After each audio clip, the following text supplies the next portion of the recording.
Pues como comenzamos hace 8 días a ver el tema de la masonería en la Iglesia Católica, Ujú. vamos a continuar con el tema. Eh, no me quiero esforzar demasiado ni entusiasmarme demasiado, sino estar con un perfil en un tono que no me obligue a alzar la voz porque siento que no daría de mí lo suficiente. Pero de todas maneras espero que sea muy claro lo que quiero plantear. Estuve buscando en mi gran cantidad de libros sobre masonería. Desde luego tengo libros de masones, libros a favor de la masonería, libros en contra. Y finalmente lo que encontré más valioso para compartir con ustedes es cuál ha sido la postura de la Iglesia Católica verdaderamente, de manera auténtica, la postura de la Iglesia, y cuál ha sido la manera mediante la cual la masonería nos ha hecho creer a los incautos, a los ignorantes o a los que no leen y no estudian ni se enteran de lo que está pasando bien en el planeta, que la masonería es algo inocuo. La masonería es simplemente una sociedad fraterna donde se busca el bien común, donde se practica la caridad, la beneficencia pública, donde se ayudan unos a otros para crear una sociedad que marque con el progreso y beneficie a todo mundo. Eso es lo que ellos pretenden hacernos creer que son. Pero vamos a ver realmente vamos a encuerar la masonería desde el punto de vista, sobre todo, de los papas que han sido más asertivos, más contundentemente claros con relación a esto. Quiero hacer referencia a una película que vi hace algunos años, que se llamó, es una serie de películas, de la 1 a la 4 que se llama Alien. No sé si alguien la vio. Si no la han visto, cuando menos vean el tráiler, la síntesis en YouTube, ahí la encuentran. Es un monstruo de muchos tentáculos que aparentemente tiene una inteligencia superior a los humanos, que los abraza, les mete el aguijón por la boca y luego en el estómago de la persona atacada se reproduce y salen muchos pequeños aliens que finalmente crecen devorando a todo bicho viviente que encuentran, sobre todo personas. Pues que sirva esa analogía para hacer entender lo que es la masonería. A lo largo de la historia y desde su fundación, en el año 43, por el rey Herodes Agripa y por un señor judío de apellido Abiud, se llamó en aquel entonces la Sociedad Misteriosa y estuvo semioculta durante muchos siglos. Estuvo trabajando en la sombra, estuvo infestando los reinos cristianos, por ejemplo, sobre todo lo que fue al inicio el reino de Francia, la antigua Galia, los reinos de Italia, desde luego fueron los causantes de la invasión mora al reino de España, y los españoles se tardaron 7 siglos en expulsar a los moros porque tenían el apoyo de la masonería como secta secreta.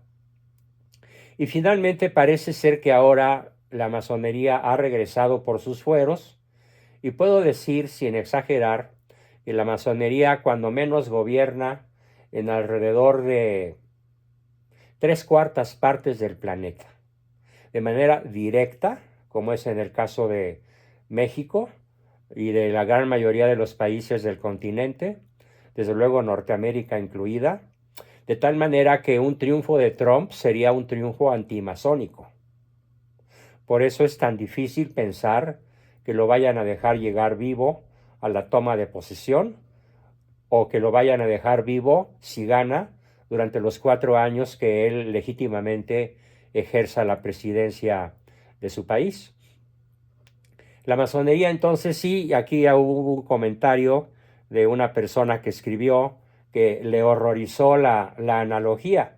Anita, entonces tú viste la película.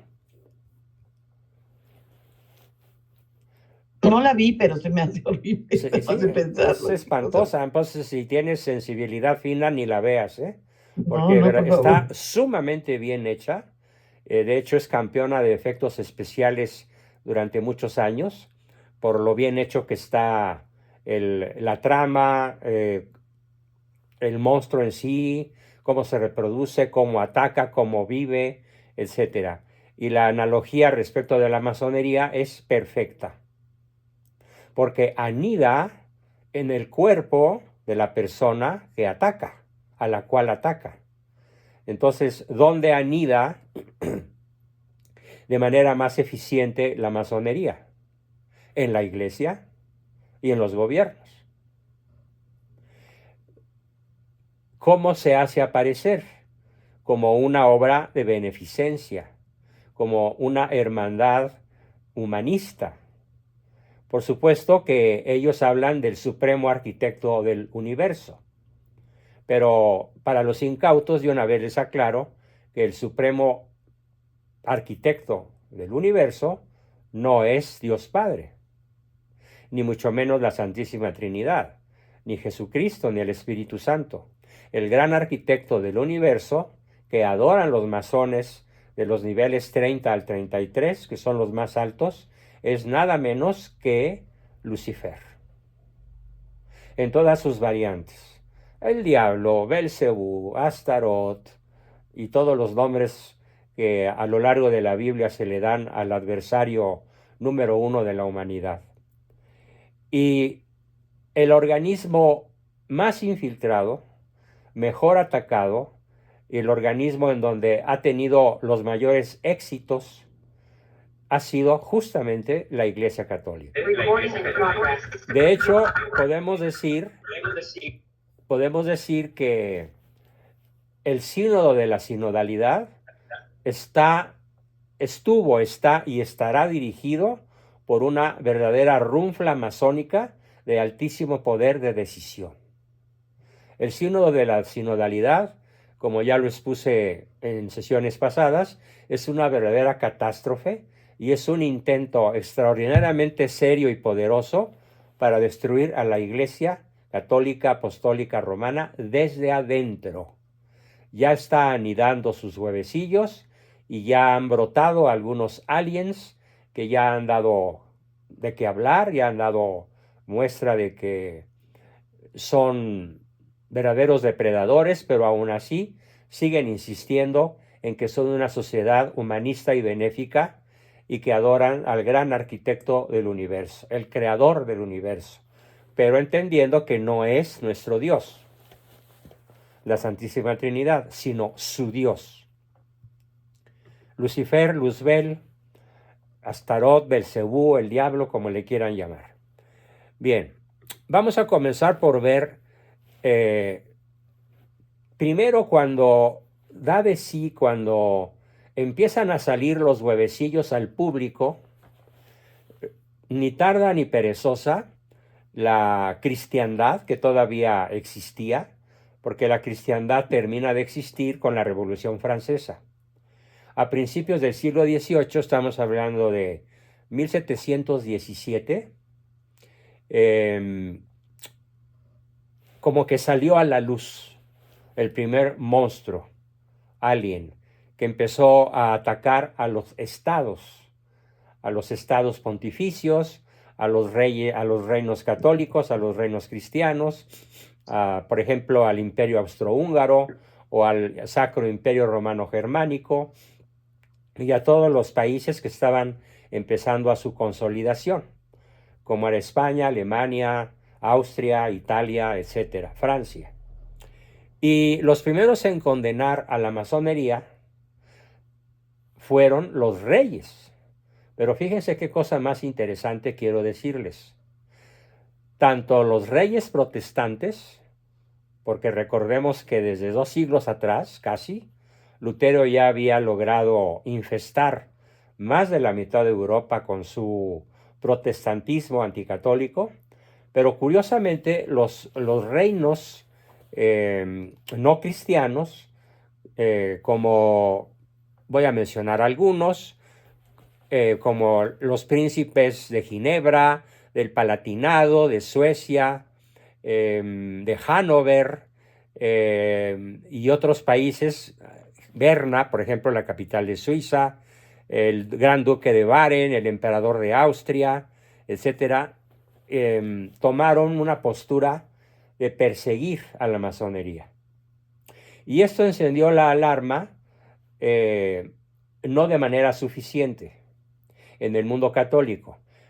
La alarma se encendió en el mundo católico cuando empezaron a infiltrar los gobiernos católicos, como es el caso de España, de Francia, de Inglaterra, en la parte que todavía, la parte norte, que es más bien Irlanda, y entonces es cuando finalmente empieza la Iglesia a hablar con claridad. El primer papa que condena abierta y rotundamente la masonería es Clemente XII, Clemente XII, en 1738, y Benedicto XIV en 1751. Fueron de manera muy tajante, muy clara, las prohibiciones. En aquella época se usaba una palabra que era la palabra entredicho. El entredicho era una situación que se decretaba en contra de un pecador público, de un hereje, de una persona perniciosa para el mundo cristiano católico por sus actividades, sus libros, sus tesis, etc. Era el paso inmediato anterior a la excomunión formal. Entonces, estos dos papas, repito, Clemente XII en 1738 y Benedicto XIV en 1751, empiezan la larga cadena de condenas contra la masonería. En todos estos casos se constata que las razones alegadas por unos y otros prácticamente se reducen a lo mismo. ¿Qué era lo que más molestaba a los reyes, tanto protestantes como católicos, como a la Iglesia? Bueno, en primer lugar, el secreto riguroso con el cual los masones se movían. Y de vez en cuando, algún masón arrepentido iba y despepitaba todo lo que sabía a las personas a las que había engañado. Ese masón concreto iba y, como por así decirlo, confesaba sus aviesas intenciones.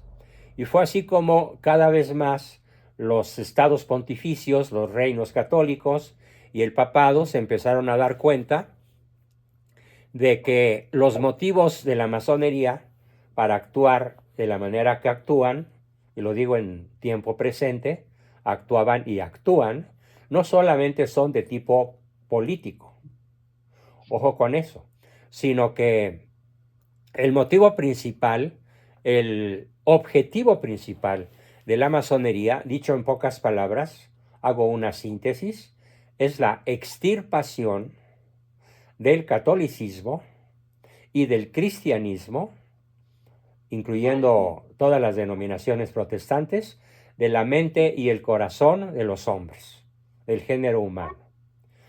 La pretensión fundamental de la masonería es entonces la destrucción de la Iglesia Católica.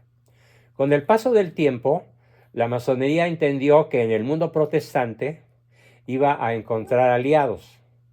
Entonces cesaron sus ataques contra el mundo de los reyes protestantes y arreciaron sus ataques contra la Iglesia. Pero pronto entendió la masonería que, sí, lo escribió bien Anita, la extirpación del cristianismo pero no la extirpación del cristianismo en el sentido físico. Sí, no se trataba de destruir templos, catedrales, basílicas, iglesias, no. Se trataba de darles un uso distinto al que originalmente tenían. Por ejemplo, hoy la Catedral de Notre Dame, en Francia, en París, pues es una cafetería. Y la mayor parte de las iglesias en Bélgica, en Holanda, muchas en Inglaterra, protestante, en la misma Alemania, excepto en lo que es la región de Baviera, las antiguas catedrales, las antiguas iglesias o basílicas, están convertidas en antros, en pistas de baile, en cafés, hasta en hoteles, en restaurantes y en sitios absolutamente mundanos, a pesar de que son lugares sagrados. Pero, ¿por qué? Porque fueron consagrados por la presencia del Santísimo, de la Eucaristía. Sin embargo, el objetivo primordial de la masonería no está, ni ha estado nunca, en la expropiación y en el uso contrario al cual fue destinado el edificio físico, sino a la destrucción en la mente y en el corazón del mundo occidental, sobre todo, de lo que es el amor a Cristo, el conocimiento y el amor a Cristo.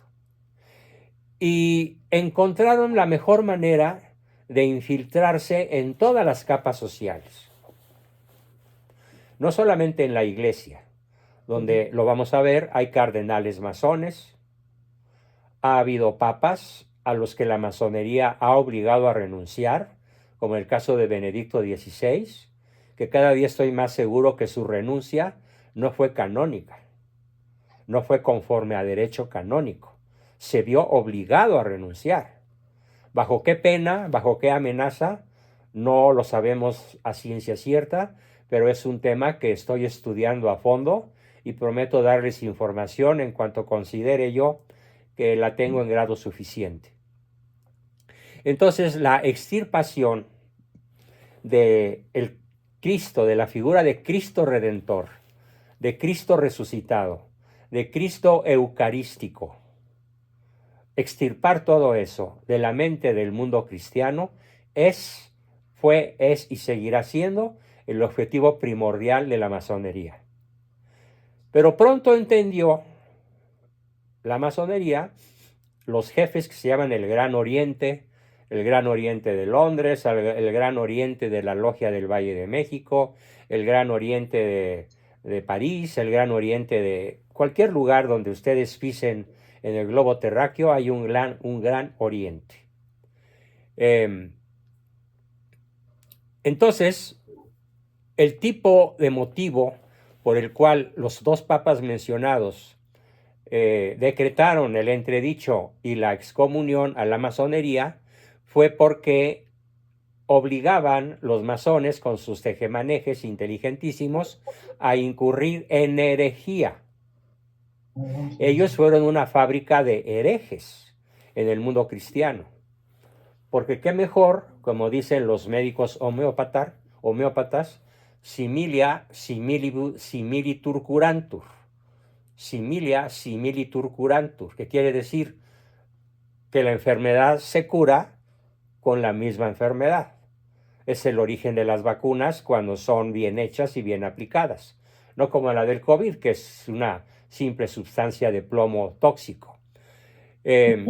Entonces, los masones se dedicaron a admitir en las logias, a reclutar en sus logias a personas de todas las religiones, de todas las posturas ideológicas, ateos, librepensadores, materialistas, filósofos, profesores universitarios, y finalmente deciden que la mejor manera de destruir a la iglesia no es con persecuciones como las que hubo en Francia contra los vandeanos, que todavía hay regiones de la Vendée en Francia despobladas en comparación al resto de Francia o de Europa, por la enorme masacre que causaron los masones a través de los asesinos revolucionarios como Robespierre, Danton, Marat y otros líderes de la revolución anticatólica, que en realidad no fue una revolución contra los reyes, contra Luis XVI. Fue una revolución contra la forma de gobernar de los reyes católicos. Fue una rebelión contra la forma de gobernar de las personas honestas. E incluso hubo y hay canonizados multitud de reinas y de reyes que alcanzaron los altares en la Iglesia Católica, y probablemente ese tipo de reyes santos fueron los que más odiaron los masones y a los que más se dedicaron a vilipendiar, a calumniar y a perseguir. Entonces, la Iglesia en estos años mencionados logra prohibir bajo pena de excomunión que cualquier católico, cualquier persona bautizada, católica, practicante o no, pero católica, que entrara a la masonería, no se necesitaba un rito solemne de expulsión, no se necesitaba una declaración explícita de excomunión, sino que bastaba con el solo hecho de pertenecer a la masonería en cualquier nivel, para ser ipso facto, es decir, por el mismo hecho, excomulgado, sin derecho a recibir la Santa Comunión, y solamente podía ser levantada la pena de excomunión bajo juramento formal de arrepentimiento y de declaración al público de todo lo que, y testimoniar en público todo lo que él había aprendido y asimilado de las tenidas, que así se llaman, de las tenidas masónicas, de las juntas masónicas. La Inquisición todavía estaba vigente en algunos países europeos, tanto protestantes como católicos, hasta el siglo XVIII, hasta fines del siglo XVIII. Digamos que la Revolución Francesa extermina los últimos vestigios de Inquisición. Y si ustedes creen, cuando yo digo la palabra Inquisición, que estoy hablando en contra de ella, pues déjenme decirles que están muy equivocados. Porque de las grandes instituciones que defendieron a muchos reinos católicos de la infiltración masónica, herética, sionista, fue justamente la Santa Inquisición, sobre todo, asómbrense, en México. En México la libramos durante casi 3 siglos gracias a la presencia férrea, inteligente, astuta, determinada de la Inquisición en México, que dependía de la española. Por supuesto, en los últimos años de la Inquisición, los masones lograron infiltrarla, sobre todo en los países protestantes, y en vez de buscar la ortodoxia cristiana, cometieron abusos terribles en nombre de la Inquisición. Por ejemplo, se dedicaron a quemar brujas. Lo digo literalmente. La quema de brujas más famosa y más históricamente conocida ocurrió en una de las colonias norteamericanas recién fundadas, que se llamaba Salem. Incluso hay una obra de teatro de Henrik Ibsen que se llama Las brujas de Salem. Yo la vi con Nacho López Tarso y Carmen Montejo cuando yo era joven, ellos ya murieron. Impresionante, bien montada en el Teatro de los Insurgentes, y ahí se notó toda la maléfica influencia satánica de cómo las logias masónicas lograron darle la vuelta a la tortilla y hacernos creer que alguien sí se veía feo, pero que era un monstruo benefactor de la humanidad. Después atacaron a la nobleza, y llegó un momento en el cual, sin excepción, todos los reyes europeos eran masones. Todos. El que más me duele mencionar es Carlos III, rey de España, masón, que por su maléfica acción logró que fueran expulsados de nuestro país los jesuitas. dejando a México en la indefensión educativa hasta la fecha. Estamos hablando de que si la expulsión ocurre en 1767, saquen la cuenta de cuántos años hemos estado sin una casta educadora como la que tuvimos durante 2 siglos. Desde que llegaron las órdenes jesuitas, franciscanas, dominicas, etc., hasta su expulsión por Carlos III, rey masón de España. Así que el ataque a la corona, a los reyes, el ataque a la corona, el ataque a la cristiandad, el ataque a la Iglesia Católica, cobra particular virulencia en los 2 últimos siglos. Justamente fueron los masones los que traicionaron a Iturbide y lo fusilaron. Justamente de haber sido masón, se retractan tanto Morelos como Hidalgo, que fueron influenciados por las ideas masónicas. Y el único mérito que les reconozco a ambos, a Hidalgo y a Morelos, fue que murieron confesados y arrepentidos. Pero Iturbide nunca quiso ceder a la seducción masónica, y eso fue lo que le costó tener que abdicar, y cuando regresa a México a salvarlo de una posible invasión extranjera, Francia, Inglaterra y España, es inmisericordiosamente fusilado por traidor a la patria, cuando en realidad los que lo condenaron eran y fueron los verdaderos masones, los verdaderos traidores a la patria, que hoy nos gobiernan, casi de forma ininterrumpida desde 1824. Las matemáticas son exactas. 200 años tiene México de dominación masónica. Solamente se escapan 3 personas. José Joaquín Herrera, en breves periodos por allá por los años 30 del siglo XIX. Se escapa don Miguel Miramón, el presidente más joven que ha tenido México, y en la fase final de su gobierno, Porfirio Díaz. El mismo Fox fue rodeado de masones y fue amigo de la masonería. Nunca se afilió Felipe Calderón, pero Calderón obedeció la orden suprema que le dio la masonería de perseguir a todos los cárteles de la droga, excepto al de Sinaloa, para que la droga pudiera seguir fluyendo, porque los más interesados en que la droga fluya y que se mantenga el mercado de $2 billones al año de ganancias para los bancos sionistas, que a su vez todos ellos son masones de altísimo nivel.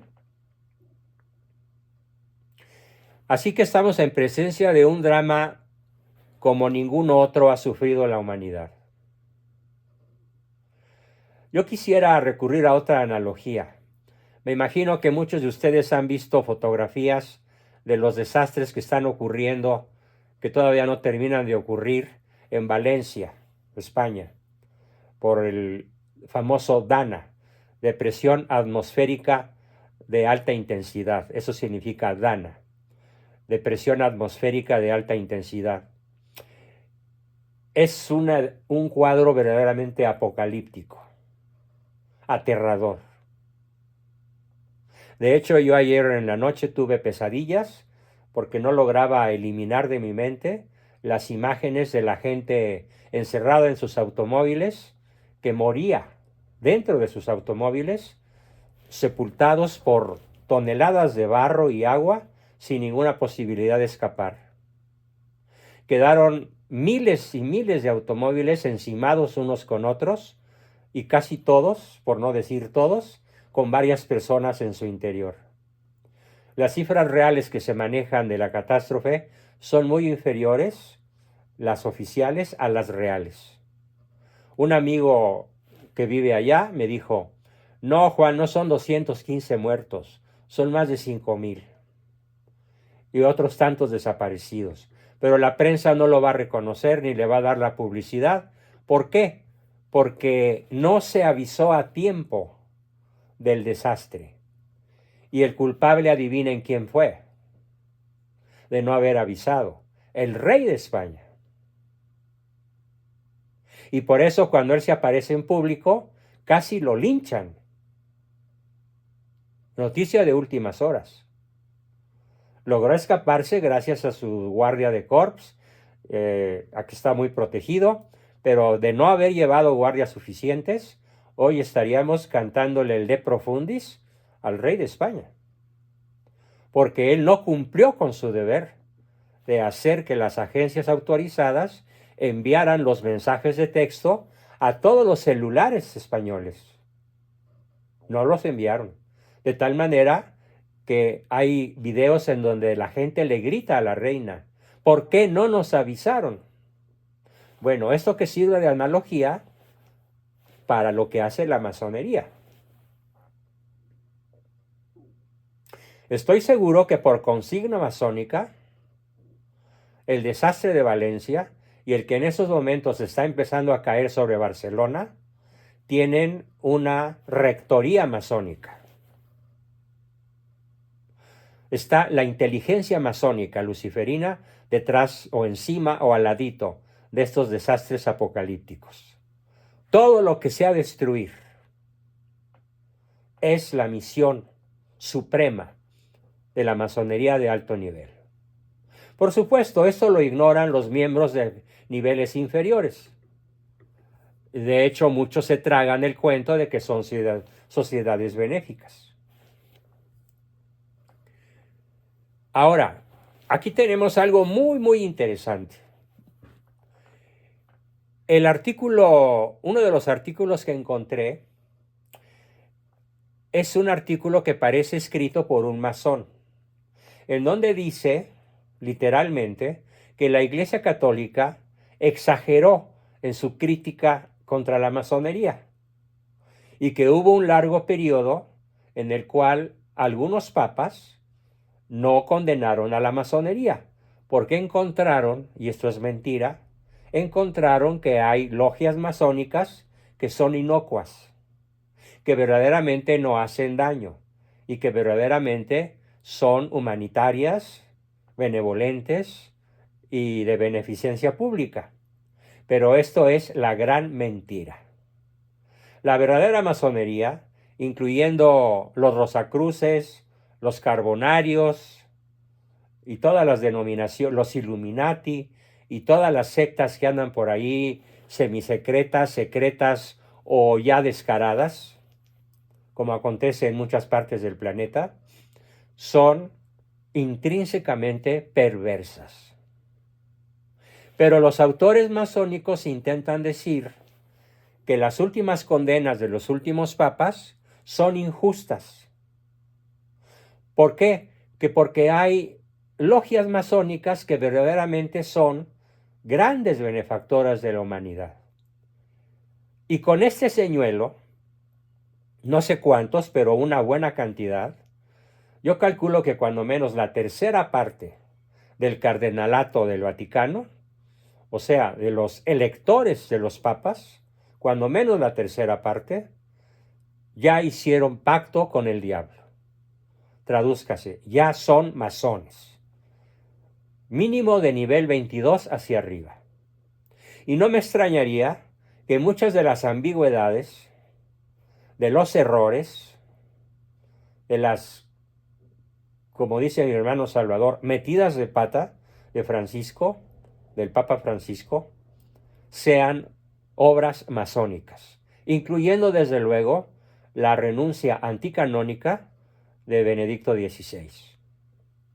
Algunos autores que estoy estudiando señalan que como la renuncia de Benedicto XVI no fue canónica, que no siguió los cánones que marca la teología moral de la Iglesia, entonces su renuncia no fue válida. Y entonces ellos sostienen la tesis de que el trono de Pedro en esos momentos está vacante. No he hecho mía esa tesis, pero sí hago mía la duda. Y es mejor maestro el que duda y el que reconoce que no lo sabe todo, el que afirma cosas sin un suficiente conocimiento del caso. Lo estoy estudiando en forma profunda y constante y cuando tenga un conocimiento mayor de este escabroso tema, lo platicaré con ustedes. Por ahora, por ejemplo, en la época de la Revolución Francesa, hubo una secta que se llamó la secta de los jacobinos. Y ahora la palabra jacobino se aplica a todo aquel que odia a los curas y procura perseguir a la Iglesia Católica. Podemos decir que nosotros tenemos un gobierno jacobino encabezado por una arpía jacobina y que toda la horda morenista es jacobina. Para que se entienda bien qué quiere decir jacobina. Finalmente, desde Pío VII, en 1821, hasta la Humanum Genus de León XIII en 1884, fíjese, es un periodo de poco más de 60 años, Pío VII escribe una encíclica formidable que ojalá la quieran leer, yo se las voy a enviar, que se llaman Ecclesiam Christi, que quiere decir la Iglesia de Cristo, hasta Humanum Genus de León XIII, que significa acerca del género humano. La masonería será identificada por Roma como una sociedad clandestina maléfica cuya finalidad es conspirar para la aniquilación de la Iglesia y de los poderes del Estado. Y la mejor manera de hacerlo es la infiltración.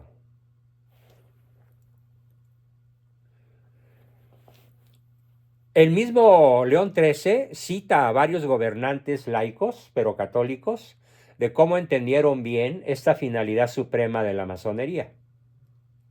Que a donde quiera que se presente, se va a presentar con el rostro más amable. De hecho, a mí me invitaron. De hecho, de todos ustedes he sabido que Adrián Ortega, nuestro compañero, que ahora no lo veo por aquí, a menos que andes por ahí, Adrián, identifícate. Él llegó hasta cierto nivel y finalmente, al darse cuenta de los verdaderos fines masónicos, pues logró salirse y conservar vivo el pellejo, a pesar de que, pues, hubiera podido asesinarlo.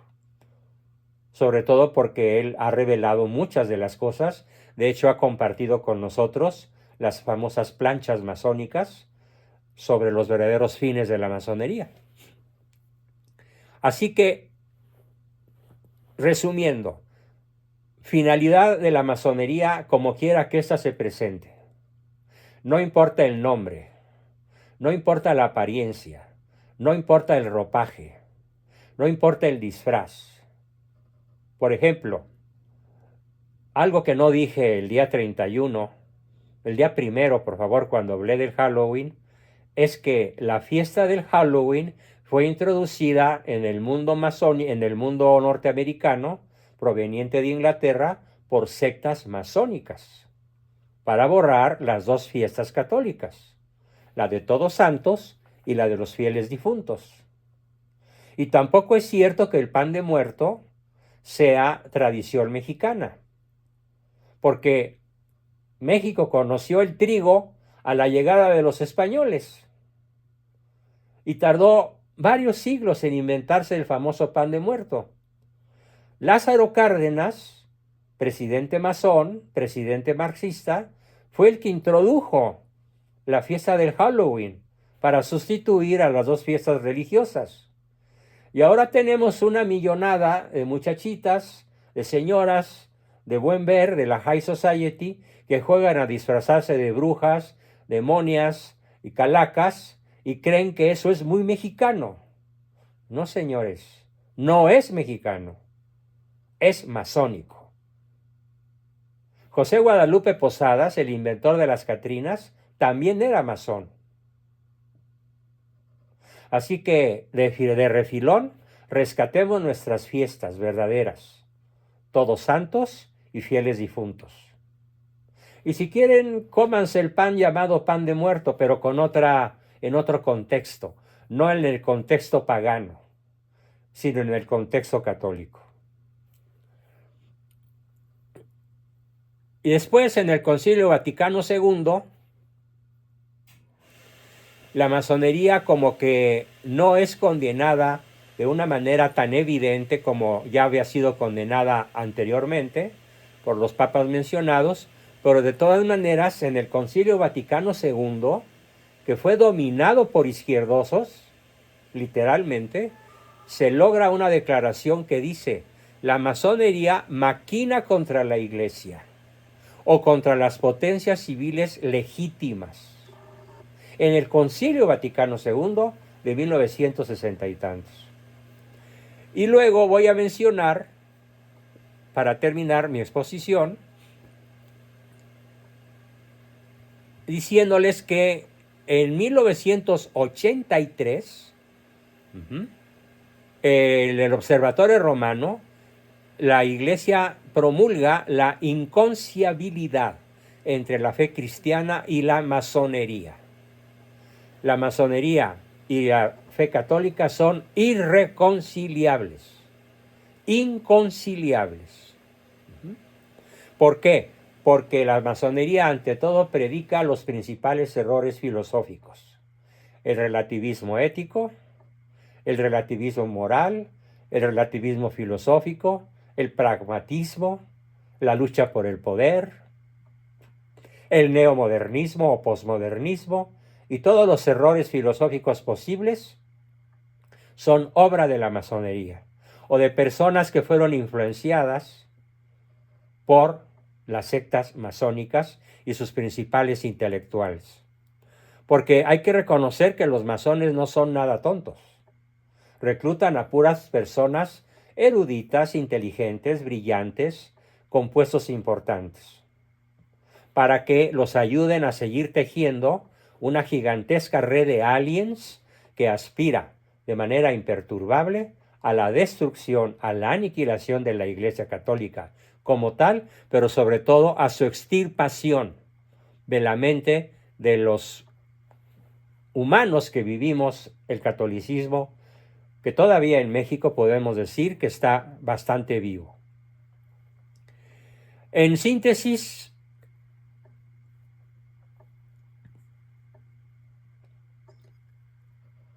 también dentro del Vaticano II hubo un intento de multiplicar los intentos de aproximación a la masonería. Por fortuna, Pablo VI no lo permitió. Pablo VI se fajó los pantalones, se fajó la sotana y dijo: esto no lo firmo. Se los digo de refilón, si me llega a escuchar algún sedevacantista, que entienda que Pablo VI es un papa santo que se opuso con todas sus fuerzas a la amistosidad entre la Iglesia Católica y la masonería. Por eso finalmente el Código de Derecho Canónico lo condena. El último concilio, pues, que condena a la masonería es el Vaticano II. Sin embargo, hoy vemos, para tragedia nuestra y para conocimiento nuestro, que el sínodo de la sinodalidad está profundamente influenciado por la masonería. ¿Qué quiere la masonería? Diaconisas, sacerdotisas, matrimonio homosexual, adopción de niños por parejas gay, matrimonio sacramental de personas cuyo matrimonio no haya sido anulado eclesiásticamente. En este sínodo hubo de todo. Como dijo Francisco erróneamente, aquí caben todos. Pero eso no fue verdad. Los únicos que no cupimos, los únicos que no tuvimos cabida en el sínodo de la sinodalidad, fuimos cualquier intelectual, cualquier filósofo, cualquier sacerdote, cualquier obispo, cualquier intelectual católico que no aplauda a la izquierda, que sea visto por el Papa Francisco como un adversario intelectual. A nadie se invitó, pero sí se invitó a ateos, a homosexuales, a gays, a materialistas, a mujeres lesbianas, a propagandistas del matrimonio entre mismo sexo. Ellos sí estuvieron casi 100 personas con esas tendencias en el sínodo de la sinodalidad, porque aquí cabemos todos. Pero, repito, eso no fue verdad. Los católicos tradicionales no cupimos en el sínodo. Y ahora pronto vamos a ver cómo pronto se va a empezar a notar en la vida práctica de la Iglesia, en las medidas que tome la Iglesia a partir de estos momentos, para facilitar las monstruosidades a las que acabo de hacer alusión. Voy a buscarles, para compartirlas con todos ustedes, la carta de Clemente XII, de Benedicto XIV, de Pío VII, de León XIII, del Papa Pío VIII, de Gregorio XVI, de Pío IX. Una de las más importantes de todas es la Quanta Cura del 8 de diciembre, del 25 de septiembre de 1865, y las últimas que son Pío XI, Pío XII, donde de manera explícita Paulo VI, Juan XXIII y el arma más poderosa que ha tenido el catolicismo, el Papa Benedicto XVI. El Papa Ratzinger fue el último en hacer la más vigorosa condena de la masonería, y probablemente eso fue lo que le costó el puesto y la vida. Pero esto, como repito, para un servidor es todavía materia de estudio. Pero seguiremos estudiando e informando. Bien, pues hasta aquí mi exposición del día de hoy. Y ahora, rapidísimo, 2 o 3 preguntas.